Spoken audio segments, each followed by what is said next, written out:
On today's show, a double amputee makes history with 2 new bionic arms. NASA proposes cloud cities and airships on Venus. Ooh, I'm sorry, just keep going. Okay. NASA proposed it. And a Japanese company is working on animating all those cool statues that you see at like comic book shops. Oh, I love this episode already. Yes, it's Tomorrow Daily.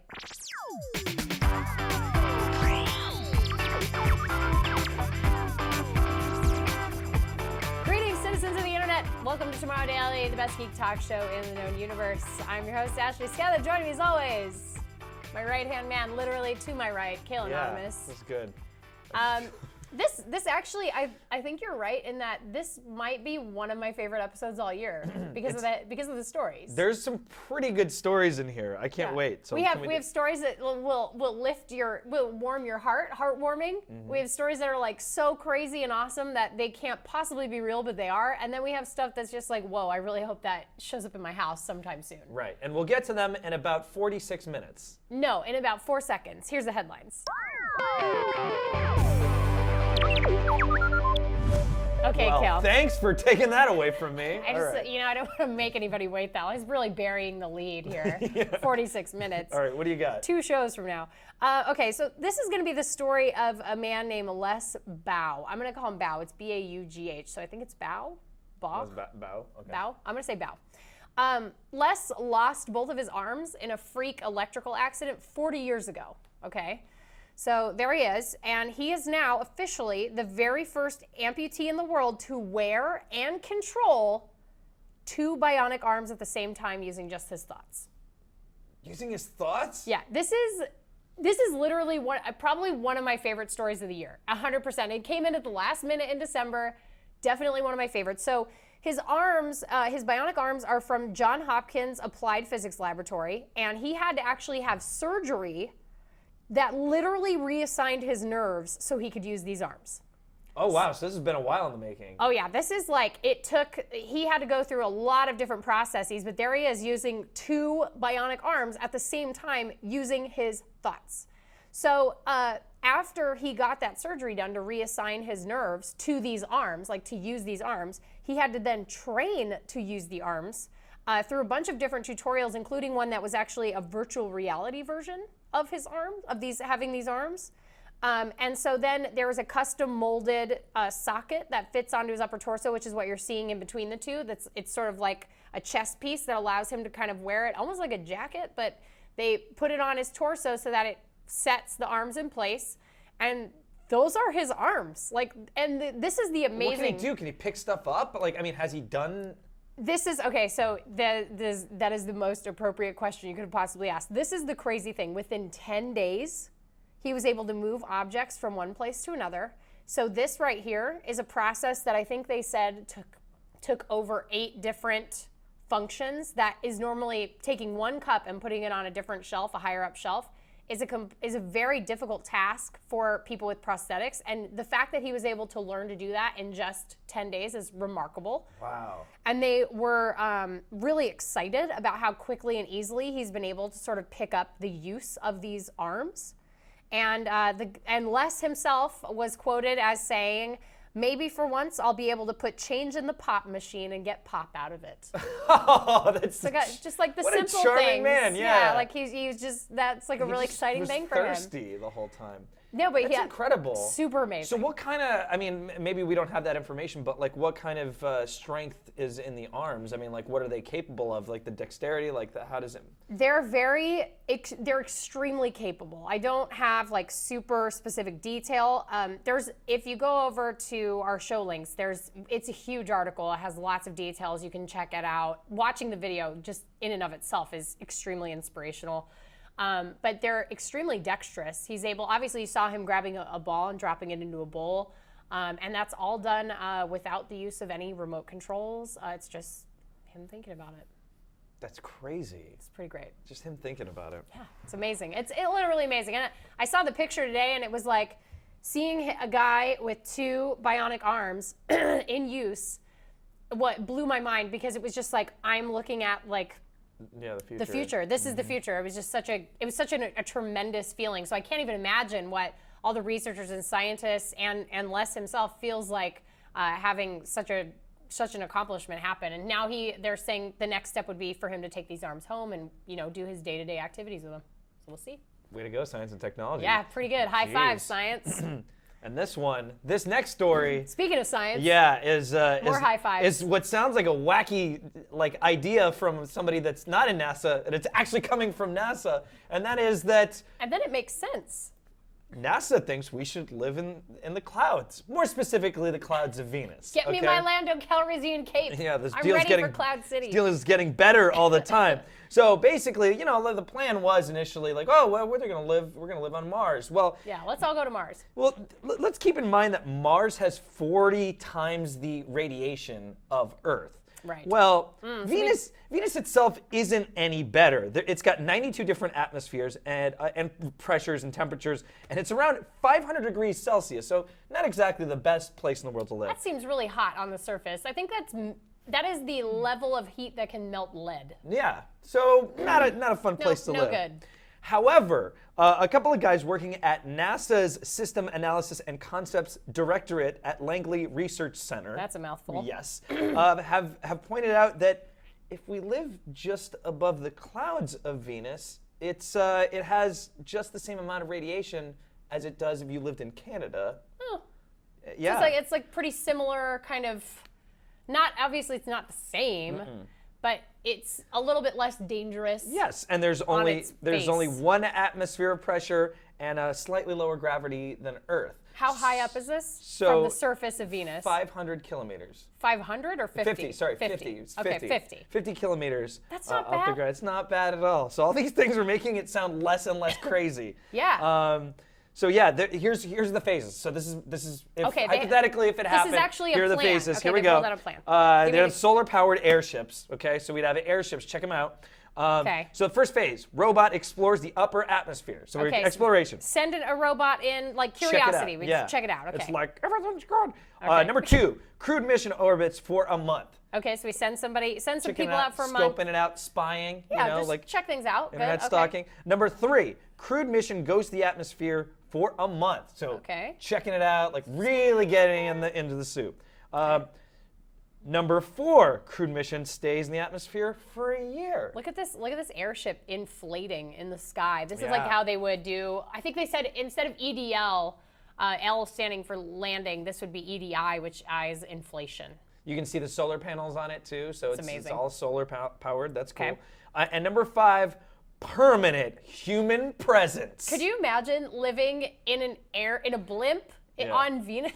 That'd be awesome. I'm a Venusian. I live on Venus. But like, I would like to say that these scientists have their heads in the clouds. Get out. Just go. That felt so good. I bet it did. You've been waiting all day to say that, I'm sure. I just came up with it now. I'm almost offended, but I'm also impressed. But anyway, so yeah, that's it's from NASA. That like, is it's not intense. It's not from my Uncle Louie that lives in a cabin up in the woods and it's like drinks actual only NASA. turpentine. Yeah, no, this is really cool. Wow. So I mean, I'm sure like nobody's really thought about it. Let me ask you: would you? I don't know. Is that the TD of the day? No. Would you rather? I know your answer. Would you rather live on Mars?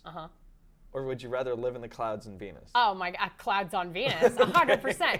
Living in the clouds, because here's the thing. I believe I read that at some point, if astronauts were ever to settle on Mars, we would have to be underground because of the radiation on the surface. That's terrible. The radiation exposure. So, and as far as I read, and then the other thing is that I read, and I think that was part of this story, was that the trip to Venus is actually much shorter than the trip to, because of the orbit shape. They were saying something along the lines of like a trip to Mars would be like 500 plus days. Like this would be a pretty lengthy commitment. But they were saying that if you did a 30-day trip, I think it was like 110 days to get there, and then depending on, or 30 days to get there and 110 to get back or something. It was a very much shorter amount of time to get there and back based on the orbiting schedule of Venus. And then they also said that they measure days. You can't really measure a day on Venus because a year on Venus is actually shorter, or is actually shorter than a day because Venus rotates so slowly. Did you say, wait, what? Say that again? So a day on Venus is longer than a year on Venus. Like, isn't that weird? It's super weird. So Some anyway, interstellar stuff right there. fun facts from Venus. I'd also like to point out that the Jetsons lived in the clouds, and they lived just fine. And they seemed like they were doing They had okay. their robot butlers. I'm sure they had the. There's my house. I'm buying that one on the left. That's me. There you go. There's your cloud city right there. I bet it's cheaper than, I don't know, like LA. That's all I'm saying. It's probably cheaper than living in Los Angeles. Downside, if you're afraid of heights, maybe not a fun time. You're gonna have a bad time. Maybe don't dive out. All right. Okay, so that's the second cool story. What's the third cool story? It just keeps getting better. One of the things that I've kind of always wished for is, you go to the comic book shop and you see these like amazing maquettes where they're these statues of like your favorite characters, and I have a bunch of them at the house. Like, I am a super nerd. I do too. But we're all nerds here, guys. We are. We're all nerds. But I always wanted, I always wished, man, I wish they could move. I wish you could have them move, not come to life like Toy Story, because I'm not 2 years old. I'm not 3 years old. But just in my heart, I'm 3 years old. But yeah, I always thought it would be cool to be able to, either move them or pose them. Well, this company, Species, I'm assuming it's Species. They're in Japan. And it was founded by a guy who worked on the robot dog, Aibo. You remember the robot dog? Aibo? Yes. The little robot dog, maybe? Yes. If you saw it, you'd probably remember it.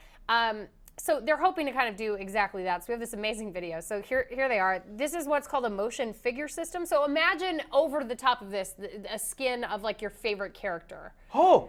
Okay, so they're 25 centimeters tall. Whoa. They have 20 joints in them. Look at him. They're connected by wires. Go back. He's cute. Connected by wires. And then the wires feed into the box underneath that has motors, Bluetooth, Wi-Fi, speakers, and sensors. So here's the thing. The Species is hoping that the software that they would include would prompt people to do things like develop their favorite characters and give them poses to make. So Zelda. Let's say you have a Zelda one. You could do different poses for Zelda. Or greet you when you walk past it. You could sit down or even read your emails back to you. If you sat at your desk, it would say here's all your emails, blah, blah, blah. So they want to bring this system to market, but it's not going to be cheap. They're saying it's going to cost between $500 and $1,000 per figure.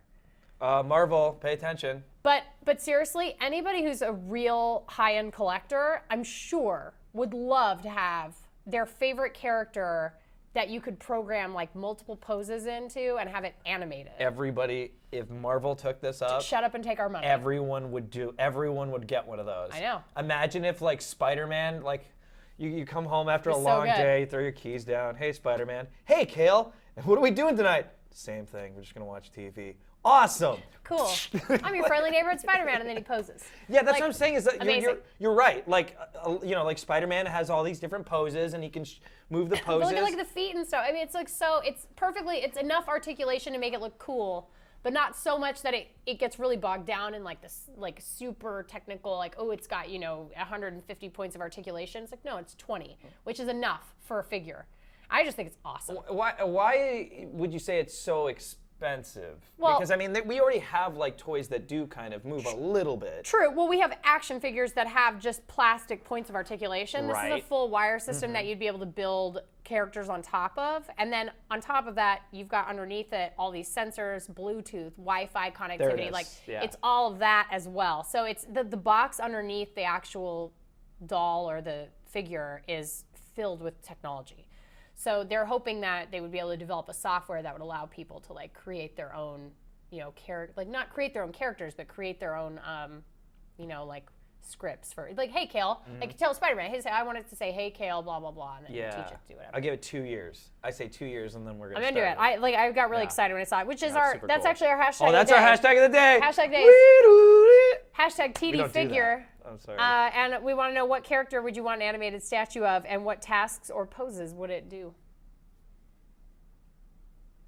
I feel like I'd want Sailor Moon. Just the hair moving around. That's pretty good. That would be amazing. I'd want Bill Paxton. I want to. Just Bill Paxton. I just want Bill Paxton. I come in, I'm no, after a long day, how was your day? It was crappy. Mine was fine. I'm Bill Paxton. You're Bill, great. Yeah, no, I'd like just That's so weird. something not particularly extraordinary. That's so bizarre. It'd be fun. And then he talks about being in Twister. He only talks about all the movies he's been in. He's one time when I was on the set of Twister, me and Helen Hunt had lunch together and we had cheese sandwiches. Bill, I had a terrible day. Well, when life gives you lemons, Twister. Get in a tornado. Put it in a twister. Follow a tornado. No, I like the idea of it being almost a companion. That seems like where our minds are going. I like that a lot. The articulation is fun for like kids, but want a raptor from with Jurassic the Bluetooth, Park. That's what I think. yeah, I just want it to screech at me every time I walk in. But with the Bluetooth and the Wi-Fi, like imagine if you could get your messages through it, like if somebody texts you or something like that, and then you can get the voice recognition. You have Spider-Man read you. Why do I keep going to Spider-Man? You have Spider-Man read you. Because he's so friendly. Yeah, or Bill Paxton read it. All right, well, we're going to breaking up with you. Oh, now I got a text from my girlfriend. On that Bill Paxton note, on that sad, sad Bill Paxton note, we're going to take a quick break. We'll be right back with Into It and your user feedback and our phone togger for the day. So don't click away. It's Tomorrow Daily.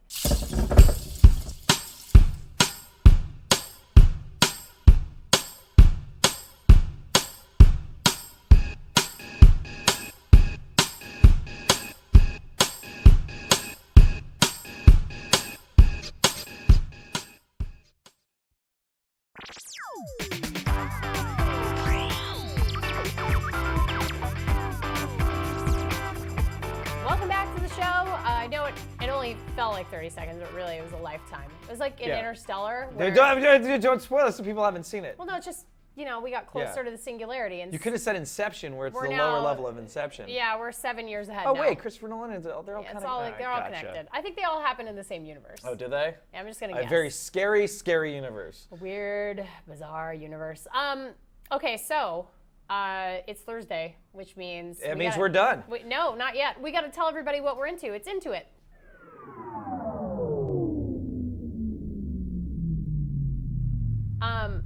I want to go first just because I don't want anybody to even pay attention to what you're going to say. Because once I say this, everyone's going to shut this show off immediately and just run off to the website of Steam, because the Steam holiday sale started today, and that's what I'm into. I know. Even Kill is off. I mean, but here's the thing.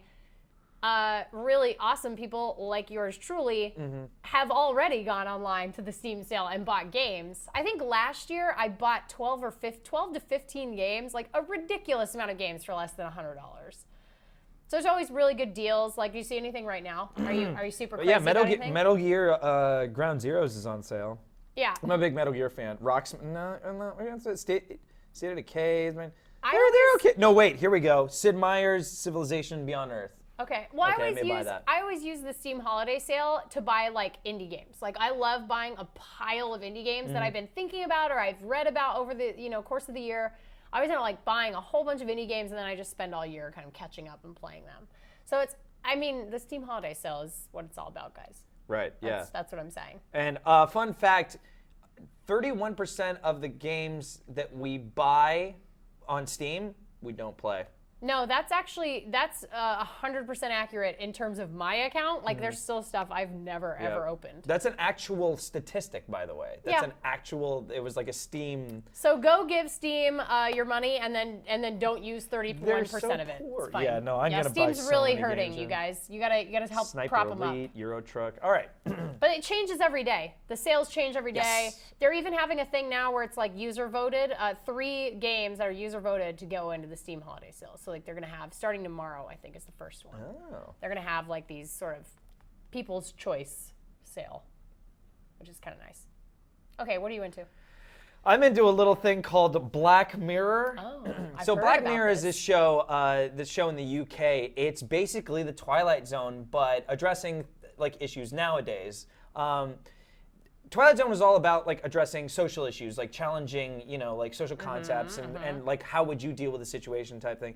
This takes that to the next level. Of course, it's going to have to sensationalize it even more to match what's on TV, and it also addresses sensationalism too. Okay. So let me put it this way: the name of the show is called Black Mirror. Gotcha. That means the meaning of Black Mirror is your devices, your cell phone, your computer screen, your television. Oh. They're all black when they're turned off. But when they're on, they're a reflection of who we are today. Gotcha. So this is a twisting of that, taking all of those things and showing what can and might go wrong with all of these. All the creepy and weird things that could possibly go wrong. So, for instance, one of my favorite ones is called The History of You, in which your memories are saved to like a small hard drive that you wear, and you can rewatch them and you can show them to other people. So people become obsessed with their memories. Ugh. And it becomes like it's great. You got to watch it. That seems terrifying. You can just watch the history of you, and then maybe I'll watch it this weekend. And also, a holiday episode just came out yesterday. It stars John Hamm, and they just premiered the trailer for season 3 yesterday. It's coming out in May. Okay. So thank you, UK, for doing something that we should have done a long time ago, which is create a new I just hope they don't Zone. do that appropriation thing, where they pick up a UK series and bring it to the US. They did Broadchurch. It's the exact same show. Oh, please don't do that. Grace Point and Broadchurch infuriate me because Broadchurch is literally, it's a great show. We did it to the Inbetweeners, to starring Skins. David Tennant. Starring David Tennant, and then they were like, let's bring it to the United States and rename it and have it star David Tennant. It's like, why? Oh, why? that was It still weird. stars the same guy. It's so bizarre. I don't only understand. worked once, and it was The Office, and that doesn't even technically count because it was a different show. Yeah, I Just don't watch know, Black guys. Mirror. Black Mirror, okay, good. Love the people from the UK because they're making good stuff. All right, I like it. I'm a huge Twilight Zone fan. Huge Twilight Zone fan. This is Modern day Twilight Zone. It is the modern day Twilight Zone. It's not like you're just saying, well, it's kind of like the Twilight Zone. You're like, no. It's Twilight Somebody Zone for asked me- millennials. Exactly. And somebody asked me, would Rod Serling like this show? And I said, absolutely. Cool. He would love this show. If you think Rod Serling Yes. would give it an okay, then I will watch it. We've had that. We have a Rod Serling graphic that comes up whenever I say that. No, we don't. Let's talk about user feedback.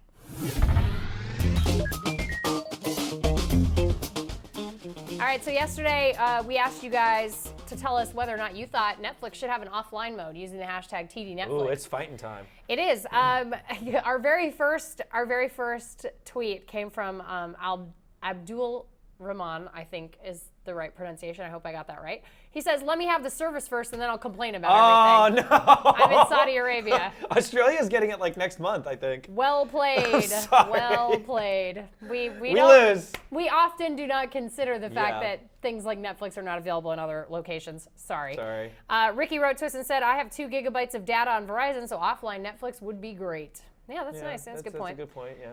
Glenn wrote to us similarly and said offline Netflix wouldn't be necessary if LTE plans were unlimited. High-speed internet is saturated in my life. Yeah, yeah. Agree? A lot of people are watching these on the go. Like, I don't really watch Netflix on the go. I don't know, unless I'm waiting in a line for something, or... Even then, I'd like to absorb the outside world a little bit. Yeah, because I'm in front of my computer all the time. That's true. Anthony wrote, I think Netflix should let users watch offline original content that's only on Netflix. There you go. See, there's the good. correct answer. Because then Like more that. people are going to watch the Netflix originals. Yeah, that's really good. I like That is a very business-savvy answer. Somebody I love at that. Netflix needs to give Anthony a job. Yeah. That's what we're for saying. life. Just Congratulations, for one Anthony. You've idea. just been hired at Netflix. Yes. According to us. I don't. And of course, that brings us to our very final piece of user feedback, our photographer of the day. Our photographer of the day today might frighten you a little bit. It's from Adele A, and he says, No. Hey, Ashley No. and Kale, don't touch your microphone. No. Don't leave. I took this picture using my iPhone 5 back in September when me and a friend of mine were talking about how small cameras have evolved in the past years. I saw this little spider on a sidewalk and gave the phone a chance to demonstrate my point.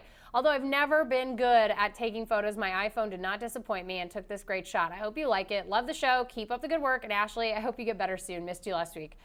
Adele from Dublin, Ireland. Get up. No. Get up. No, look I'm at the not gonna nice look at- picture is of it the up? spider. No, Is it it's up? not up anymore. No, when it's it's up- not. Look, there. You're literally your face is Okay. up. Done! You screamed right into the mic, and you just made people drive off the road right now.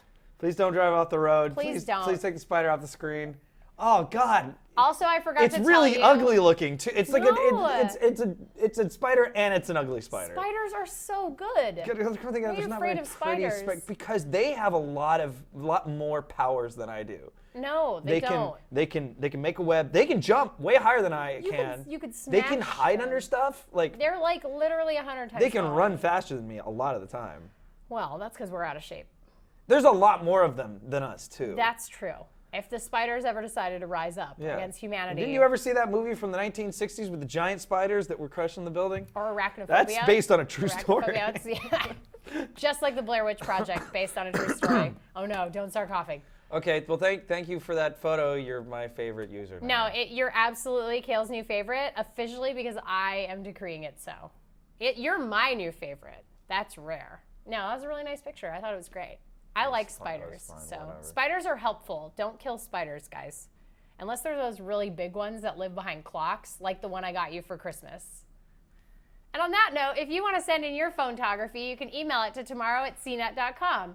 You can also send us your user feedback. If you want to email that to us, if you hate email, that's cool. You can head over to Twitter, Facebook, or Instagram. We are at Tomorrow Daily on all of those platforms, and we're also on Google Plus as Tomorrow Daily TV. And we have a new Tumblr. If you go to tomorrowdaily.tumblr.com, you can check out our photographer of the day, and also we'll have a link to the article on CNET where you can get all the show notes and all that good stuff. We also have a subreddit now. We do have a subreddit because of there. enterprising viewers who are delightful. And if you're a spider, do not subscribe to our YouTube channel. But if you Listen, you are a if you're a spider and you can take some photography, please send that to us because I feel like that might be a little bit. It would be hard for us to process since they have so many eyes. Yeah. Yeah. Another advantage they have over us. So that's true. That's great. It's true.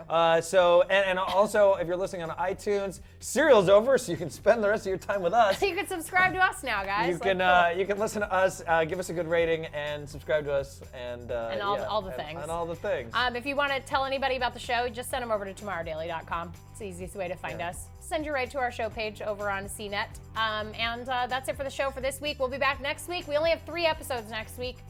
And that'll be it for the rest of the year because we're on break until CES, and then we're gonna come storming into the convention center at CES in Las Vegas, and we're gonna be on stage at CNET, and we're gonna be checking out the future. Talking about hoverboards and everything. And on that note, guys, we'll be back on Monday. Have a great weekend. Be good humans, and we will see you next time. Bye.